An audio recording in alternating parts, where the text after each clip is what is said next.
All right. Hi. This is going to be my first book review, and the reason I chose this book is because I love this book, and I still do. This is the best book I think I've ever read, and I always wanted to begin a channel of my own, a podcast of whatever you may call it, uh, of my own with this particular book. And the reason I chose this book is because it's a book about the basics of life, the the place where the life originates from and it ends into. It's called Dust, and the name of the book is The Secret Life of Dust by Hannah Holmes. She's an author from the city of Portland.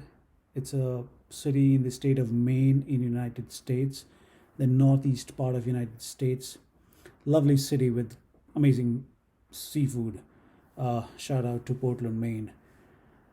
Uh, the reason I again chose this book is the perspective that the author has shared uh, and built with amazing references and viewpoints, anecdotes, data, facts, and things of that sort.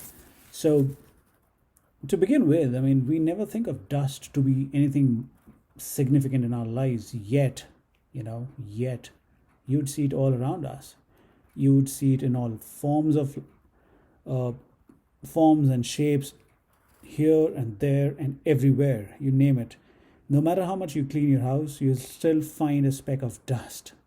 We call it spick and span, but and I know how clean it gets, right? You turn your head and you look at that very surface which you clean with best of the cleaning supplies that you have, and you still have dust, right? So, as trivial as that beginning sounds, yet, there's just so much study going on around dust. The talk about the cosmology. The origin of stars is about dust and the way the exploding stars, you know, leave a trail of dust, and which is very useful for the scientists to study.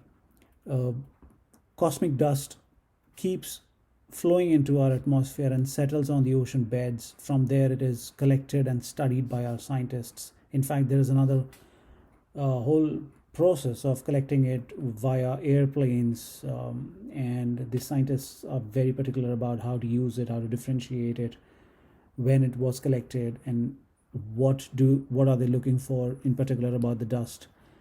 And that gives them a lot of answers about outer space, about life on Earth itself, by the markings of burn signs and all the various things. Then the etchings on those microscopic particles tells them a lot, and that goes to the ingenuity of human species in itself, which is amazing, which I never thought of that way.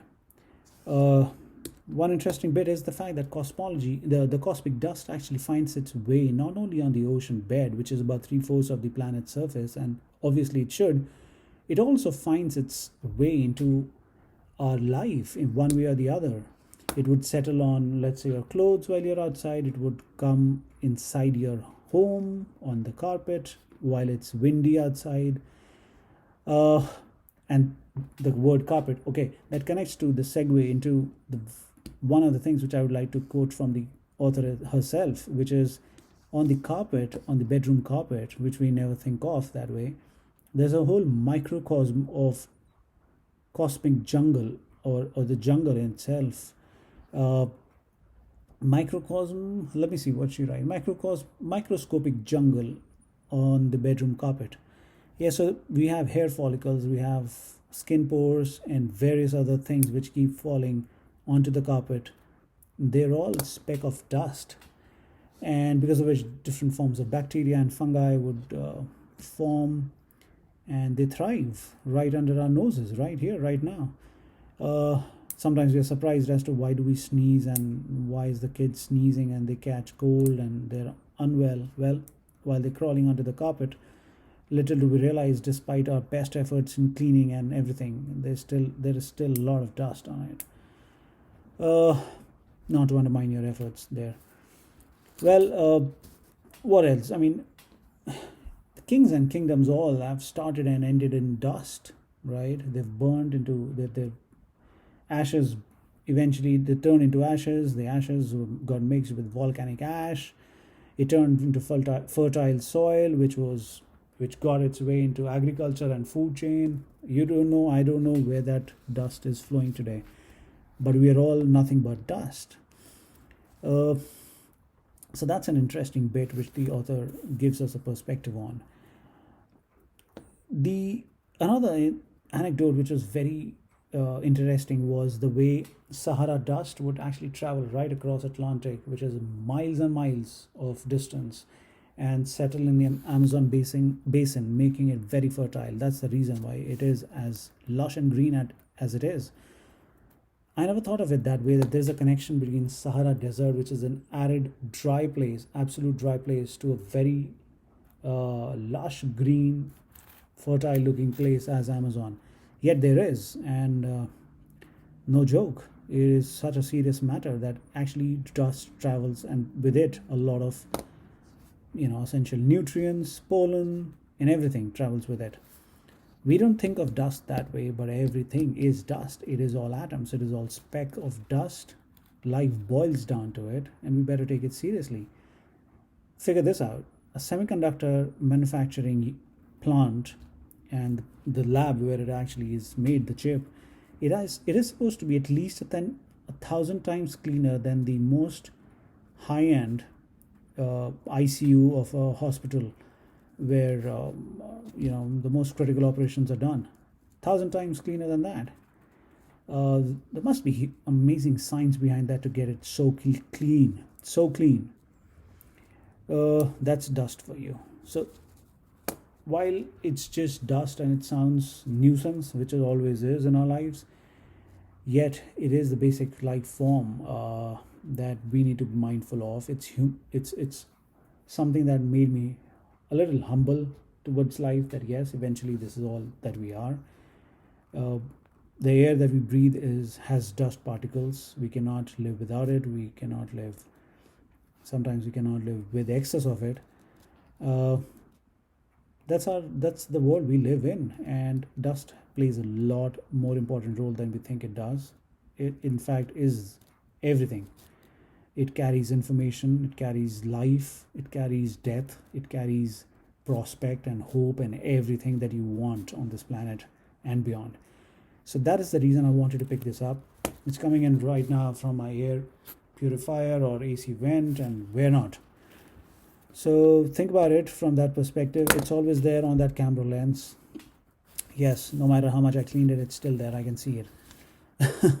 It must be on the screen of the gadget that you're using right now.